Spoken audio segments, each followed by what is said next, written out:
हर हर महादेव। सभी प्यारे भक्तों, माताएं एवं भाई बंधुओं, सभी को मेरे YouTube चैनल में स्वागत है।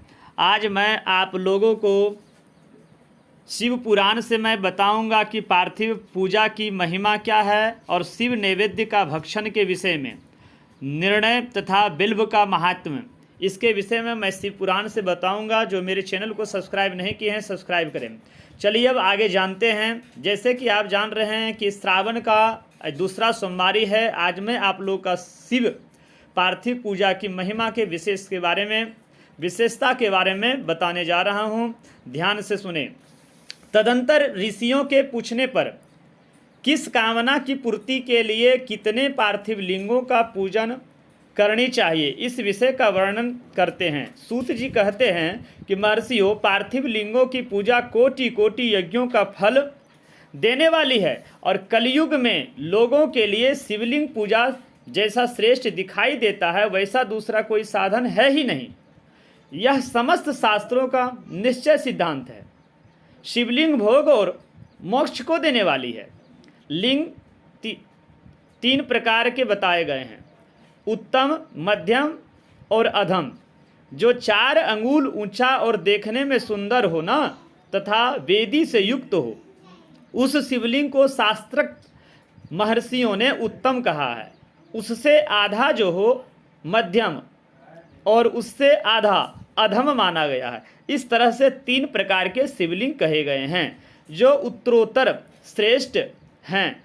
ब्राह्मण, क्षत्रिय, वैश्य, शूद्र अथवा विलोम शंकर कोई भी क्यों न हो, वह अपने अधिकार के अनुसार वैदिक अथवा तांत्रिक मंत्र से सदा आदर पूर्वक शिवलिंग की पूजा करे। ब्राह्मणों, महर्षियों अधिक कहने से क्या लाभ? शिवलिंग का पूजन करने में स्त्रियों का यह अन्य सब लोगों का भी अधिकार है। द्विजरों के लिए वैदिक पद्धति से ही शिवलिंग की पूजा करनी चाहिए, श्रेष्ठ हैं। परंतु अन्य लोगों के लिए जो वेद शास्त्र नहीं जानते हैं, अन्य लोगों के लिए वैदिक मार्ग से पूजा करने की सम्मति नहीं है। वैदिक द्विजों को वैदिक मार्ग से ही पूजा करनी चाहिए, जो वेद शास्त्र के ज्ञाता हैं, अन्य मार्ग से नहीं। यह भगवान शिव का कथन है। दधीची और गौतम आदि के श्राप से जिनका चित्त दग्ध हो गया, यानी जलने लगा, उन द्विजों की वैदिक कर्म में श्रद्धा नहीं होती। जो मनुष्य वेदों तथा स्मृतियों में कहे हुए सत्कर्मों की अवहेलना करके दूसरों कर्म को करने लगता है ना, उसका मनोरथ कभी सफल नहीं होता है। इस प्रकार विधि पूर्वक भगवान शंकर का नैवेद्यांत पूजन करके, नैवेद्य चढ़ा के उनकी त्रिभुवनमयी 8 मूर्तियों का भी वही पूजन करें। पृथ्वी, जल, अग्नि, वायु, आकाश, सूर्य, चंद्रमा तथा यजमान, ये भगवान शंकर की 8 मूर्तियां कही गई है। इन मूर्तियों के साथ साथ सर्व, भव, रुद्र, उग्र, भीम, ईश्वर, महादेव तथा पशुपति, इन नामों को भी अर्चना करें। तदंतर चंदन, अक्षत और बिलपत्र लेकर के वहाँ ईशान आदि के कर्म से भगवान शिव के परिवार का उत्तम भक्ति भाव से पूजन करें। ईशान, नंदी, चंड, महाकाल, भृंगी, वृक, स्कंद और कर्पी, कपदीश्वर, सोम तथा शुक्र, ये 10 शिव के परिवार हैं जो कर्मशः ईशान आदि 10 दिशाओं में पूजनीय हैं। तत्पश्चात भगवान शिव के समक्ष वीरभद्र का और पीछे कृतिमुख का भी पूजन करके विधि पूर्वक 11 रुद्रों का भी पूजन करें। इसके बाद पंचाक्षर मंत्र का जप करके शतरुद्रीय स्तोत्र का, नाना प्रकार की स्तुतियों का तथा शिव पंचांग का पाठ करें। ओम नमः शिवाय। तत्पश्चात परिक्रमा और नमस्कार करके, अब परिक्रमा कैसे करें? शिव जी की आधा परिक्रमा होता है ना। नमस्कार करके शिवलिंग का विसर्जन करें। इस प्रकार मैंने शिव पूजन की संपूर्ण विधि का आदर पूर्वक वर्णन किया। रात्रि में देव कार्यों को सदा उत्तराभिमुख होकर के ही करना चाहिए। शिव जी का पूजा उत्तर मुख बैठ करके करना चाहिए। इसी प्रकार शिव पूजन भी पवित्र भाव से सदा उत्तराभिमुख होकर के ही करना चाहिए। जहाँ शिवलिंग स्थापित हो ना, उससे पूर्व दिशा का आश्रय लेकर के नहीं बैठना चाहिए या खड़ा भी नहीं होना चाहिए, क्योंकि वह दिशा भगवान शिव के आगे या सामने पड़ती है। इष्ट देव का सामना रोकना ठीक नहीं है, सामने रोक करके उत्तर मुंह बैठ करके ही पूजा शिवलिंग की करना चाहिए। शिवलिंग से उत्तर दिशा में भी न बैठे, क्योंकि उधर भगवान शंकर का वामांग है, यानी दक्षिण मुख होकर के नहीं बैठ के पूजा करें, उत्तर मुख होकर के, है ना, जिसमें शक्ति स्वरूपा देवी उमा विराजमान है। जहाँ जलहरी जल गिरता है ना, उस साइड में माँ भगवती शक्ति का स्थान है ना। पूजन को शिवलिंग से पश्चिम दिशा में भी नहीं बैठना चाहिए, क्योंकि वह आराध्य देव का पृष्ठ भाग है, पीठ है, पीछे पश्चिम की ओर, पीछे की ओर से पूजा करना उचित नहीं माना गया है। अतः अवशिष्ट दक्षिण दिशा ही सबसे श्रेष्ठ माना गया है, उसी का आश्रय लेना चाहिए। तात्पर्य यह है कि शिवलिंग के दक्षिण दिशा में उत्तराभिमुख होकर के बैठकर और पूजा करे, यानी जो बैठ के पूजा करे उसका मुख होना चाहिए उत्तर दिशा। विद्वान पुरुषों को चाहिए कि वह भस्म का त्रिपुंड लगाकर, रुद्राक्ष की माला लेकर तथा बेलपत्र का संग्रह एकत्रित करके ही भगवान शंकर की पूजा करें। इनके बिना पूजा नहीं करें। मुनिवरों शिव पूजन आरंभ करते समय यदि भस्म न मिले ना, तो मिट्टी भी ललाट में त्रिपुंड अवश्य ही लगा लेनी चाहिए। ऋषि कहते हैं कि मुने, हमने पहले से यह बात सुन रखी है कि भगवान शिव का नैवेद्य नहीं ग्रहण करना चाहिए, है ना। इस विषय में शास्त्र का क्या निर्णय है, तो बताइए। साथ ही बेल का महात्म्य ही प्रकट कीजिए। सूत जी कहते हैं कि मुनियों, आप शिव संबंधी व्रत का पालन करने वाले हैं, अतः आप सबको सत्सह धन्यवाद है। मैं प्रसन्नता पूर्वक सब कुछ बताता हूँ, आप सावधान होकर के सुने। जो भगवान शिव का भक्त है ना, बाहर भीतर से पवित्र और शुद्ध हैं, उत्तम व्रत का पालन करने वाला तथा दृढ़ निश्चय से युक्त है, वह शिव नैवेद्य का अवश्य भक्षण करें। भगवान शिव का नैवेद्य अग्राह्य है, इस भावना को मन से निकाल दें। शिव के नैवेद्य को देख लेने मात्र से भी सारे पाप दूर भाग जाते हैं, और उसको खा लेने पर तो करोड़ों पुण्य अपने भीतर आ जाते हैं। आइए अब जानते हैं, शिव नैवेद्य को सिर झुका करके प्रसन्नता के साथ ग्रहण करें, है ना, और प्रयत्न करके शिव स्मरण पूर्वक उसका भक्षण करें।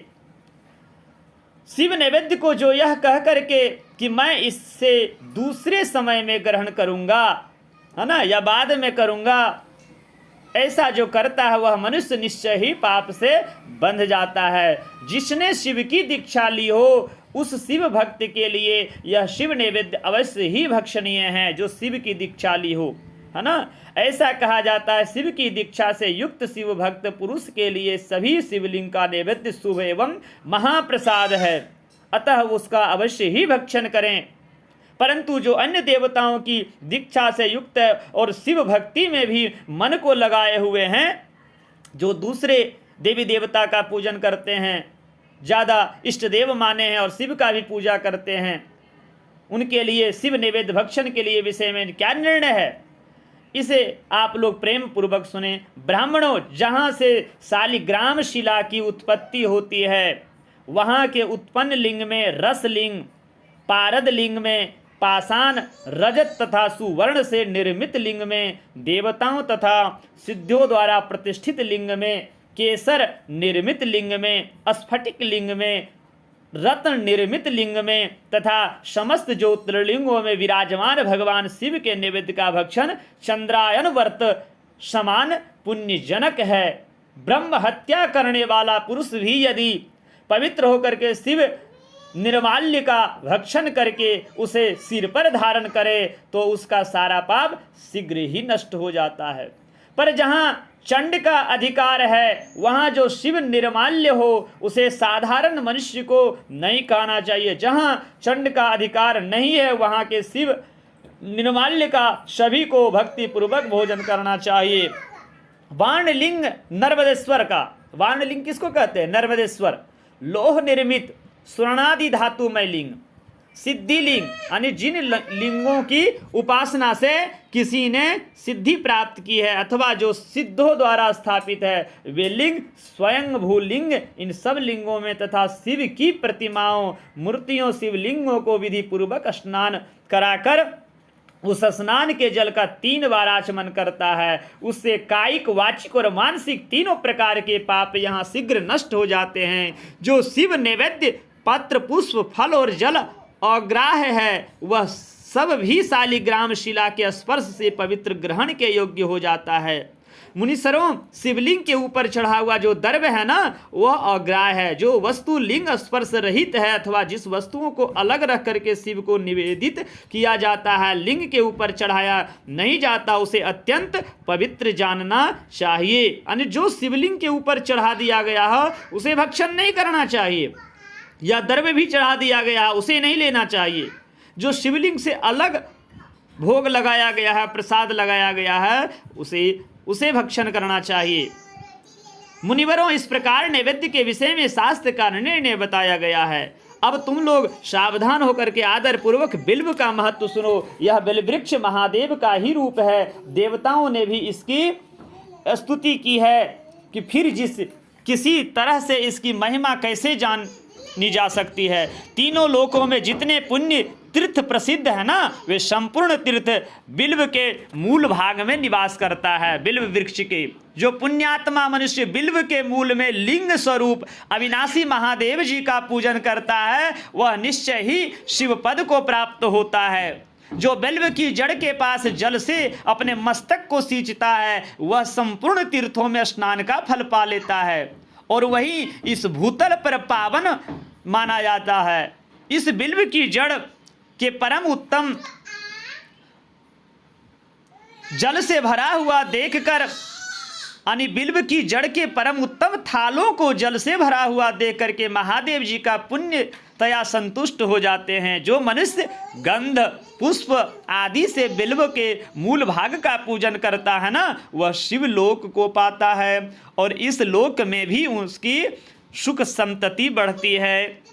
जो बिल्व की जड़ के समीप आदर पूर्वक दीपावली जला करके यानी दीप दान करता है, वह तत्व ज्ञान से संपन्न हो भगवान महेश्वर में मिल जाता है। जो बिल्व की शाखा थाम करके हाथ से उसके नए नए पल्लव उतारता है और उनसे उस बिल्व की पूजा करता है, वह सब पापों से मुक्त हो जाता है। जो बिल्व की जड़ के समीप भगवान शिव में अनुराग रखने वाला एक भक्त को भी भक्ति पूर्वक बेल के वृक्ष के पास भोजन कराता है, उसे कोटि गुना पुण्य प्राप्त होता है। जो बिल्व की जड़ के पास शिव भक्त को खीर और घृत से युक्त अन्न देता है, वह कभी दरिद्र नहीं होता है। इस प्रकार मैंने सांगोपांग शिवलिंग पूजा का वर्णन किया। यह प्रवृत्ति मार्गी तथा निवृत्ति मार्गी पूजन को भेद से 2 प्रकार का होता है। प्रवृत्ति मार्गी लोगों के लिए पीठ पूजा तथा इस भूतल पर संपूर्ण अभिष्ट वस्तुओं को देने वाली होती है। प्रवृत्ति पुरुष सुपात्र गुरु आदि के द्वारा ही सारी पूजा संपन्न करें और अभिषेक के अंत में अघनी की चावल से बना हुआ नैवेद्य निवेदन करें। पूजा के अंत में शिवलिंग को शुद्ध संपुट में विराजमान करके घर के भीतर कहीं अलग रख दें। निवृत्ति मार्गी उपासकों के लिए हाथ पर ही शिवलिंग का पूजन तथा विधान है। उन्हें भिक्षा आदि से प्राप्त हुए अपने भोजन को ही नैवेद्य के रूप में निवेदन कर देना चाहिए। निवृत्ति पुरुषों के लिए सूक्ष्म लिंग है श्रेष्ठ बताया गया है। वे विभूति से पूजन करें और विभूति को ही नैवेद्य के रूप में निवेदित भी करें। पूजा करके उसे लिंग को सदा अपने मस्तक पर धारण करना चाहिए। इस तरह से प्यारे भक्तों, आपको हमने बताया कि शिवलिंग का पूजन कैसे करें और बेल का वृक्ष का क्या महत्व है और पार्थिव शिवलिंग का क्या महत्व है। आप लोग इस विधि को शुद्ध श्रावण में, इस बार 2 श्रावण पड़ रहा है, अधिक मास और शुद्ध मास, आप लोग इस तरह से पूजन विधि पूर्वक अवश्य करें पार्थिव शिवलिंग का घर में। और बेल्व का पेड़ के पास जिसको धन चाहिए, जो दरिद्र हैं, जिसके पास धन नहीं टिकता है, लक्ष्मी नहीं टिकती है, वह बेल्व के पेड़ के पास खीर का भोजन ब्राह्मणों को अवश्य घी और खीर का दान अवश्य ही करें। इस तरह से आप धन संपत्ति से धन और संपदा आपके घर में परिपूर्ण हो जाएंगे और दरिद्रता दूर हो जाएगी। हर हर महादेव।